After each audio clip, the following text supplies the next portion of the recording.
Shri Shyam education group की online class में आपका स्वागत है। हम बीएससी बीएड फर्स्ट ईयर के इनऑर्गेनिक केमिस्ट्री के पी ब्लॉक चैप्टर के बारे में पढ़ रहे हैं और इस चैप्टर को कंटिन्यू करते हैं। लास्ट अपना टॉपिक था हाइड्रोजन के उपयोग का।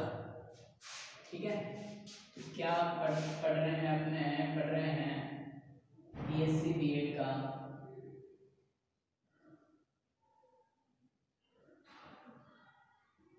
बीएससी बीएड फर्स्ट ईयर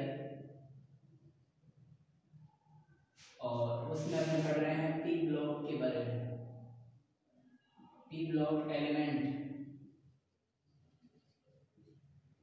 और उसमें अपना टॉपिक था हाइड्रोजन के उपयोग, हाइड्रोजन के उपयोग के बारे में, हाइड्रोजन के उपयोग के बारे में। हाइड्रोजन के उपयोग में हमने सबसे पहले क्या बात की? हमने पहले बात की थी फेनिल हाइड्रोजन का, फेनिल हाइड्रोजन को प्रयोगशाला में अभिकर्मक के रूप में काम में लेते हैं। प्रयोगशाला में अभिकर्मक के रूप में काम में लेते हैं। इस रूप में काम में लेते हैं अभिकर्मक के रूप में, प्रयोगशाला में अभिकर्मक के रूप में काम में लेते हैं। ठीक है, इसके अलावा और क्या पढ़ा? हर्बिसाइड्स और पेस्टिसाइड के रूप में इसको काम में लेते हैं। और कहाँ काम में लेते हैं? हर्बिसाइड्स और पेस्टिसाइड के रूप में। कहाँ काम में लेते हैं? हर्बिसाइड्स और पेस्टिसाइड के रूप में। हर्बिसाइड और पेस्टिसाइड के रूप में काम में लेते हैं। अब चाय के रूप में काम में लेते हैं, अब चाय के रूप में काम में लेते हैं। ये इसके थे उपयोग। अगला अपना हेडिंग रहेगा संरचना के बारे में। अगला हेडिंग है हाइड्रोजन की संरचना। हाइड्रोजन की संरचना।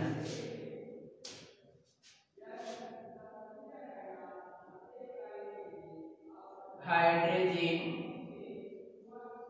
की संरचना। संरचना हाइड्रोजन पेरोक्साइड के समान होती है। इसकी संरचना कैसी होती है? हाइड्रोजन पेरोक्साइड के समान होती है। कैसे होती है देखिए, हाइड्रोजन पेरोक्साइड के समान, हाइड्रोजन पेरोक्साइड के समान, पेरोक्साइड के समान। कैसे होती है? नाइट्रोजन, हाइड्रोजन और इधर हाइड्रोजन, और इधर हाइड्रोजन और एक इधर हाइड्रोजन। ठीक है, कोण होता है 110 डिग्री। यहाँ का कोण होता है 110 डिग्री का, यहाँ का कोण होता है 112 डिग्री का। यहाँ की बंध लंबाई होती है 1.47 आर्मस्ट्रॉन्ग, 1.47 आर्मस्ट्रॉन्ग। यहाँ की बंध लंबाई होती है 1.04 आर्मस्ट्रॉन्ग। ये संरचना होती है हाइड्रोजन की। दोबारा सुन लो, हाइड्रोजन में यहाँ का जो बॉन्ड है, बॉन्ड एंगल है 110 डिग्री का। कितने डिग्री का होता है?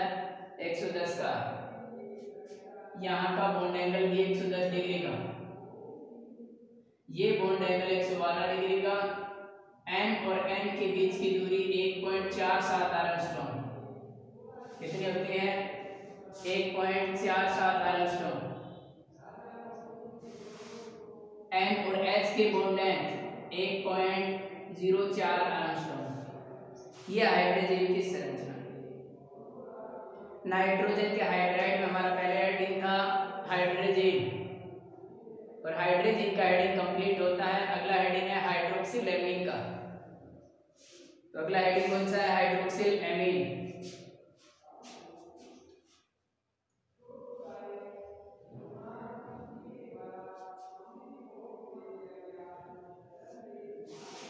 हाइड्रोक्सिल एमीन,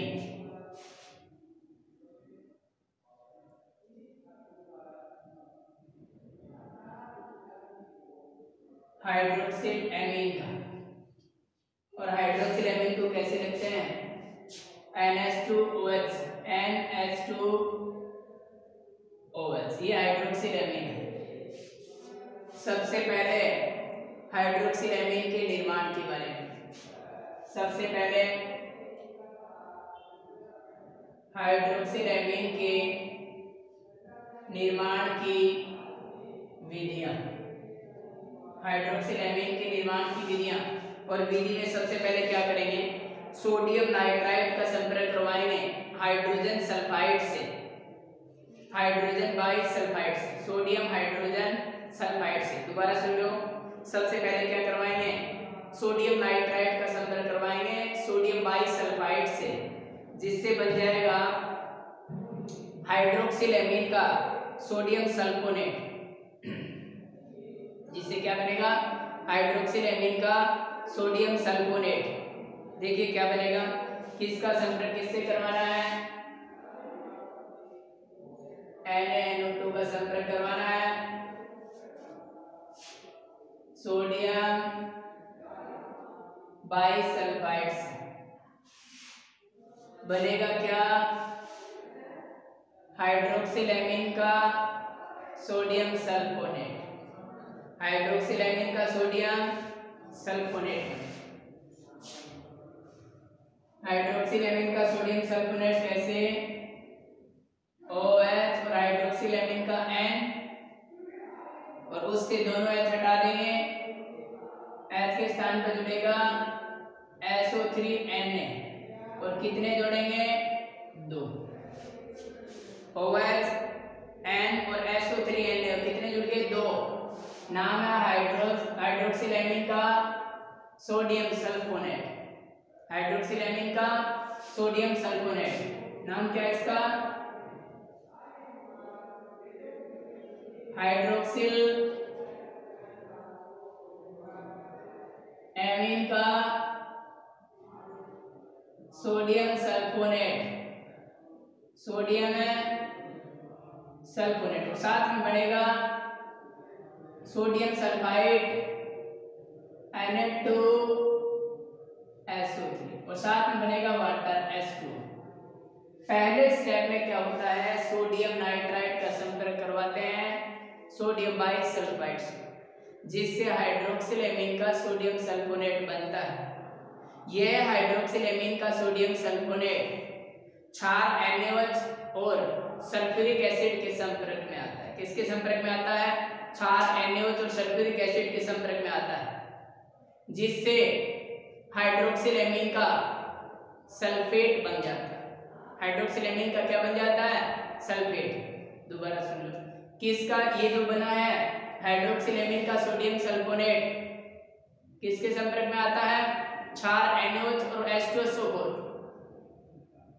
जब इनके संपर्क में आता है तो ये बनाता है हाइड्रोक्सिल एमीन का सल्फेट, हाइड्रोक्सिल एमीन का सल्फेट बनाता है। ठीक है, और ये हाइड्रोक्सिल एमीन का सल्फेट बेरियम हाइड्रोक्साइड के संपर्क में आता है, और ये हाइड्रोक्सिल एमीन में बदल जाता है। किसमें बदल जाता है? हाइड्रोक्सिल एमीन में। दोबारा देखिए क्या है, ये हमारा जो हाइड्रोक्सिल एमीन का सोडियम सल्फोनेट बना है, ये सोडियम सल्फोनेट किसके संपर्क में आता है? क्षार NaOH और H2SO4 के संपर्क में आता है। SO3Na और कितने? 2। संपर्क किसमें आना है? NaOH और H2SO4 के संपर्क में आता है। जब NaOH और H2SO4 के संपर्क में आता है, ये बदल जाता है हाइड्रोक्सिल एमीन के सल्फेट में। किसमें बदल जाता है? हाइड्रोक्सिल एमीन के सल्फेट में, और साथ में बदलता है Na2SO4। किसमें बदल जाता है? Na2SO4। ठीक है, किसमें बदलता है? Na2SO4। यहाँ Na 2 और 2 4, और यहाँ 1 तो 2Na2SO4 बदलता है।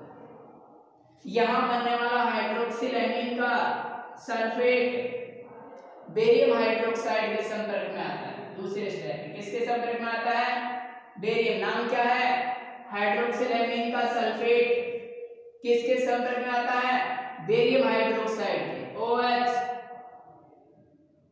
NH3HSO4 संपर्क किसमें?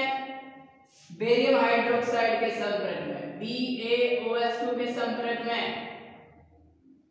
जब बेरियम हाइड्रोक्साइड के संपर्क में आता है, यहाँ का एक H, यहाँ का दूसरा H, दो OH के साथ मिलकर 2H2O बना देते हैं। क्या बना देते हैं? 2H2O बना दिया 2H2O। अब क्या बना देखिए, यहाँ का एक SO4 इस Ba के साथ मिलता है, बनाता है BaSO4। क्या बनाता है? BaSO4। और यहाँ क्या बच गया? OH NH2 बन गया हाइड्रोक्सिल एमीन NH2OH। इस प्रकार से क्या हो जाता है? हाइड्रोक्सिल एमीन का निर्माण हो जाता है। दोबारा से सबसे पहले सोडियम नाइट्राइड बाइसल्फाइड के साथ अभिक्रिया करके हाइड्रोक्सिल एमीन का सोडियम सल्फोनेट बनाता है। ये सोडियम सल्फोनेट क्षार NaOH और H2SO4 के संपर्क में आकर हाइड्रोक्सिल एमीन के सल्फेट में बदल जाता है। हाइड्रोक्सिल एमीन के सल्फेट में बदल जाता है। ये सल्फेट बेरियम हाइड्रोक्साइड के संपर्क में आता है और बना देता है हाइड्रोक्सिल एमीन। क्या बना देता है? हाइड्रोक्सिल एमीन बना देता है। ठीक है। इसके अलावा क्या होता है? जब NO को नाइट्रिक ऑक्साइड को अपचयित करवाते हैं, नाइट्रिक ऑक्साइड का अपचयन करवाते हैं, तो भी किसमें बदल जाता है? ये हाइड्रोक्सिल एमीन में बदल जाता है।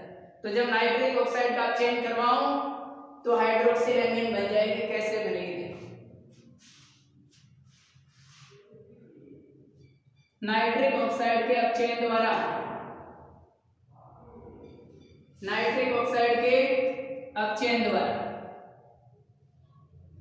अगली बात, नाइट्रिक ऑक्साइड के अपचयन द्वारा, नाइट्रिक ऑक्साइड के अपचयन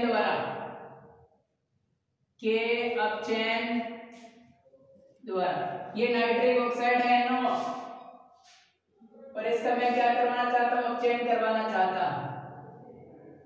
क्या बनेगा? हाइड्रोक्सिल एमीन बन जाएगी। क्या बन जाएगी?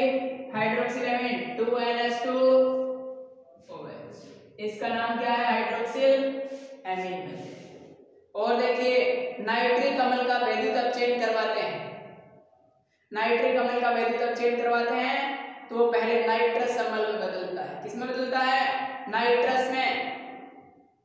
और जब नाइट्रस का अपचयन और करवाते हैं तो किसमें बदल जाता है? हाइड्रोक्सिल एमीन में बदल जाता है। दोबारा सुनिए, जब नाइट्रिक एसिड का अपचयन करवाते हैं तो वो किसमें बदलता है? वो नाइट्रस एसिड में बदलता है। किसमें बदलता है? नाइट्रस एसिड में। देखिए ध्यान से,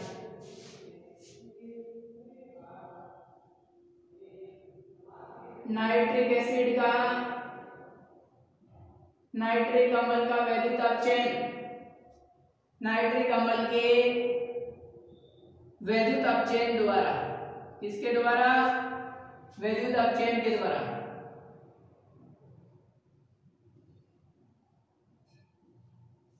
वैद्युत अपचयन द्वारा। अब नाइट्रिक अम्ल HNO3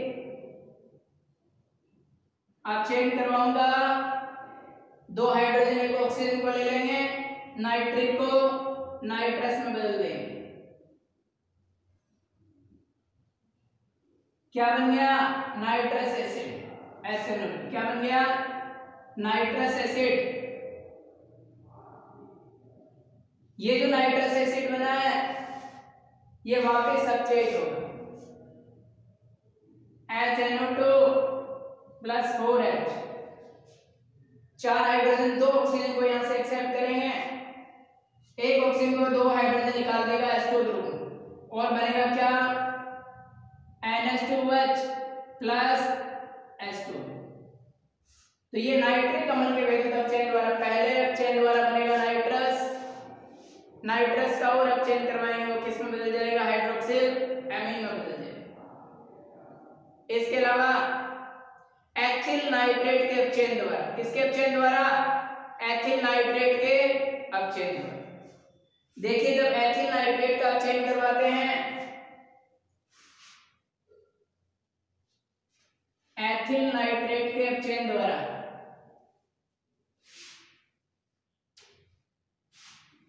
देखिए हेडिंग है अपना, हम पढ़ रहे हैं हाइड्रोक्सिल एमीन के निर्माण की विधियां, और हेडिंग है एथिल नाइट्रेट के अपचयन द्वारा, एथिल नाइट्रेट के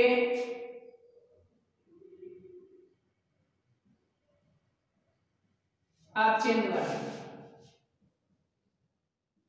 एथिल नाइट्रेट C2H5NO3 अपचयन करवाना चाहते हैं SnHCl के द्वारा, SnHCl के द्वारा,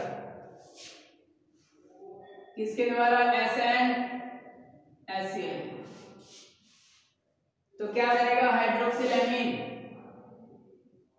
NH2OH, और इसके साथ एथिल अल्कोहल बनेगा। क्या बनेगा, एथिल अल्कोहल प्लस C2H5 और साथ में बनेगा वाटर। तो जब एथिल नाइट्रेट का SnHCl के द्वारा अपचयन करवाते हैं तो हाइड्रोक्सिल एमीन में बदलता है, एथिल नाइट्रेट बनता है, सॉरी एथिल अल्कोहल बनता है और H2O बनता है। इसके अलावा गुणों की बात की जाए हाइड्रोक्सिल एमीन की,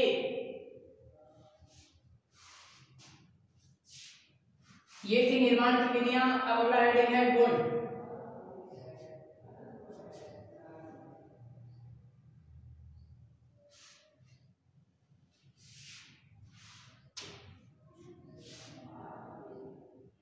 हाइड्रोक्सिल एमीन के गुण, हाइड्रोक्सिल एमीन के गुण, और गुणों में सबसे पहले ये सुई के आकार के क्रिस्टलीय रूप प्रकृति का होता है। कौन से आकार के, सुई के आकार के क्रिस्टल के रूप में होता है, सुई के आकार के क्रिस्टल के रूप में होता है, आकार के क्रिस्टल के रूप में होता है, पहली बात। दूसरी बात अस्थायी, अस्थायी होता है, अस्थायी प्रकृति का होता है, अस्थायी प्रकृति का होता है, इसलिए इसे 0 डिग्री सेल्सियस टेम्परेचर पर रखा जाता है, ताप पर रखा जाता है, ताप पर रखा जाता है। और क्या खास बात है, जल में अत्यधिक विलेयशील होता है और अल्कोहल ईथर में कम विलेयशील होता है। जल में अत्यधिक विलेयशील, जल में क्या होता है, अत्यधिक विलेयशील होता है, अल्कोहल ईथर में कम विलेयशील होता है।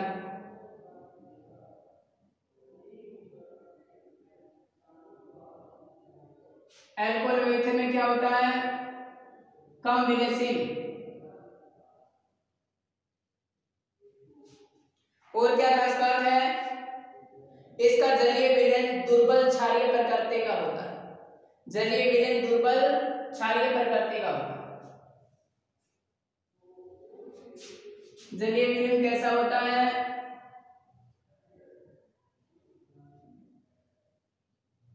दुर्बल क्षारीय प्रकृति का होता है, दुर्बल क्षारीय प्रकृति का होता है। कैसे, ये हमारा हाइड्रोक्सिल एमीन है, जल के संपर्क में लाऊंगा, जल के प्रोटॉन को नाइट्रोजन एक्सेप्ट कर लेगा, बनाएगा NH3 प्लस OH और प्लस OH है माइनस। तो इसका रिएक्शन कैसा होता है? दुर्बल क्षारीय प्रकृति का होता है। अगला हेडिंग है रासायनिक गुण का। अगला हेडिंग कौन सा है? रासायनिक गुण। ये थे सिंपल गुण, इससे पहले निर्माण पढ़ लिया। अब है हाइड्रोक्सिलेमिन के रासायनिक गुण।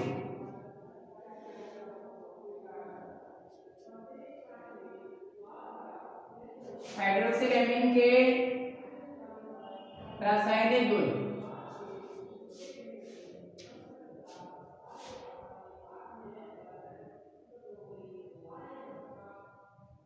हाइड्रोक्सिलेमिन के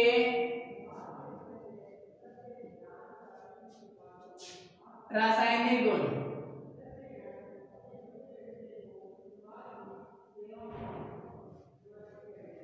और रासायनिक गुणों में देखिए, हाइड्रोक्सिलेमिन के रासायनिक गुणों में सबसे पहला स्थायित्व।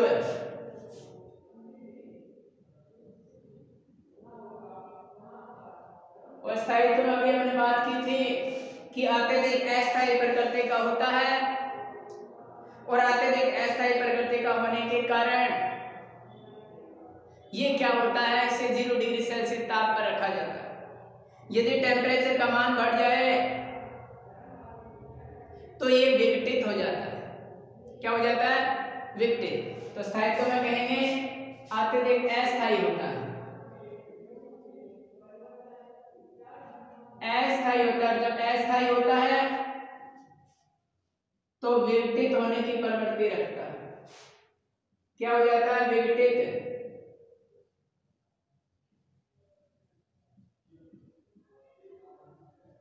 और जब विघटित होगा तो कैसे होगा? 3NH2OH विघटित होगा, क्या बनाएगा? अरे नाइट्रोजन गैस देगा। कौन सी गैस देगा? Nitrogen gas. इसके अलावा ये अमोनिया बनाएगा, NH3। क्या बनाएगा? अमोनिया। यहाँ 3 या 9 हाइड्रोजन 3 काम में रहेगी, 6 हाइड्रोजन हमारे पास बच गई, 3 ऑक्सीजन बच गई, बाहर निकल जाएगा 6H2। क्या बाहर निकल जाएगा? 6H2। तो हाइड्रोक्सिलेमिन विघटित होकर जल भी देता है, सॉरी 3H2। 6 हाइड्रोजन है इसलिए H2 कितना जाएगा? 3H2। 3H2। अब देखिए स्थायित्व की बात की जाए तो कम स्थायी होता है और विघटित होकर किसमें बदल जाता है? नाइट्रोजन अमोनिया में विघटित हो जाता है। हाइड्रोक्सिलेमिन के रासायनिक गुणों में सबसे पहली बात थी स्थायित्व की। स्थायित्व कम होने के कारण विघटित होगा नाइट्रोजन और अमोनिया में। अगली बात, हैलोजन के साथ अभिक्रिया। किसके साथ अभिक्रिया? हैलोजन के साथ अभिक्रिया। ये क्या करता है? हैलोजन के साथ अभिक्रिया कर नाइट्रस ऑक्साइड में बदलता है। किसमें बदलता है? नाइट्रस ऑक्साइड में। हैलोजन के साथ अभिक्रिया, हैलोजन के साथ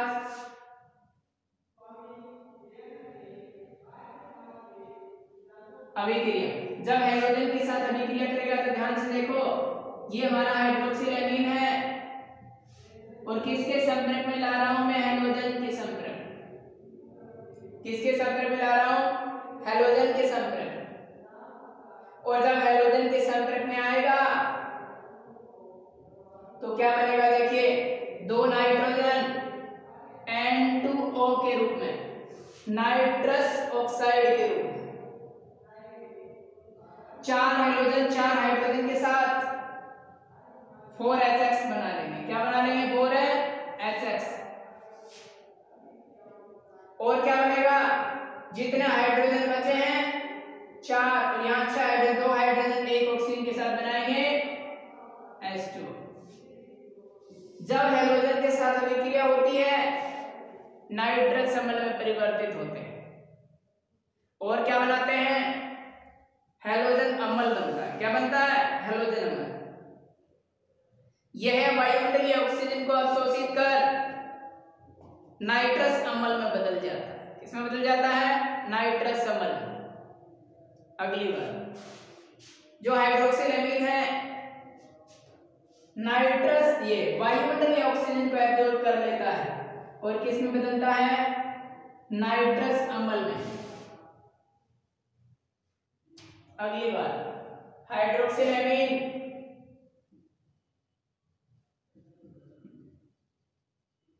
हाइड्रोक्सिलेमीन O2 के संपर्क में आकर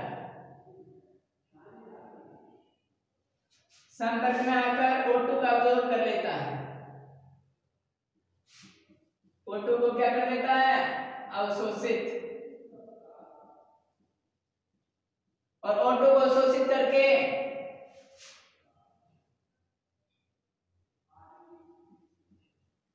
नाइट्रस एसिड में बदल जाता है। किसमें बदलता है, नाइट्रस HNO2 में। NH2OH संपर्क किसका, O2 का, बनाएगा क्या, HNO2। क्या बनाएगा, HNO2 बनेगा क्या, H2। ये बन गया नाइट्रस एसिड। क्या बन गया, नाइट्रस एसिड। इसके अलावा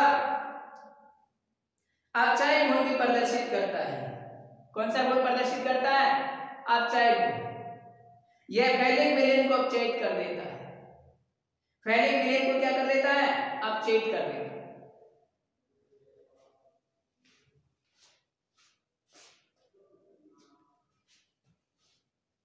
देखिए कैसे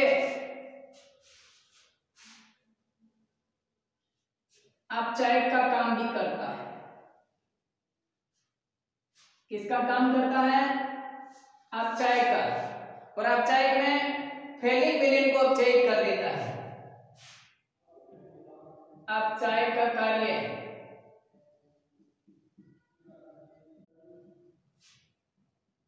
यह है, कौन, हाइड्रोक्सिलेमीन।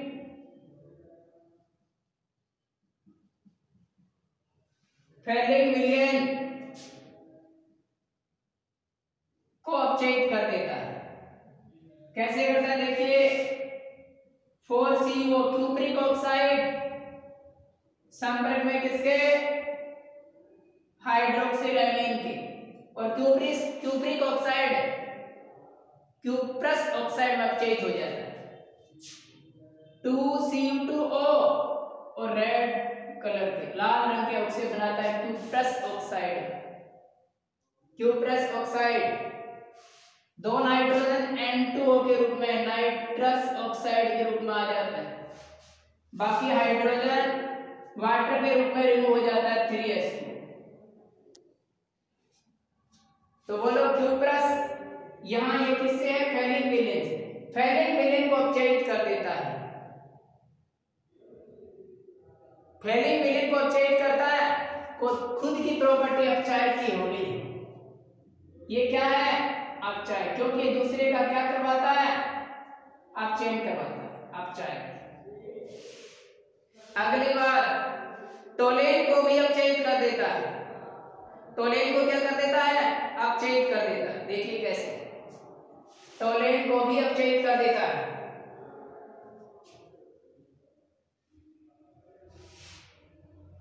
टोलेन अभिकर्मक को भी क्या कर देता है,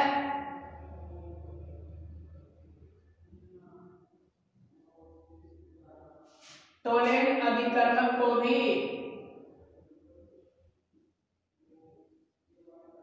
अपचयित कर देता है। टोलेन अभिकर्मक को भी अपचयित कर देता है। ये टोलेन अभिकर्मक है 2Ag2O, और कौन करता है अपचयित, हाइड्रोक्सिलेमीन। ये लो हाइड्रोक्सिलेमीन NH2OH, हाइड्रोक्सिलेमीन। होगा क्या, देखिए 4 Ag है, सिल्वर का ऑक्साइड, ये Ag में अपचयित हो जाता है, 4 Ag।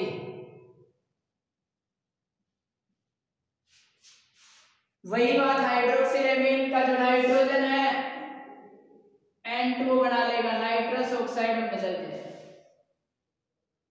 बचे हुए हाइड्रोजन ऑक्सीजन हाइड्रोक्सिल बदल जाएंगे H2O में। किसमें बदलेंगे? H2O में। तो बोलो ये टोलेन को भी क्या कर रहा है? अपचयित कर रहा है। ठीक है, इसके बाद हम ऑक्सीकारक गुण के बारे में बात करते हैं। हाइड्रोक्सिल एमीन के ऑक्सीकारक गुण के बारे में, और हाइड्रोक्सिल एमीन के ऑक्सीकारक गुण के बारे में हम अगली क्लास में पढ़ेंगे।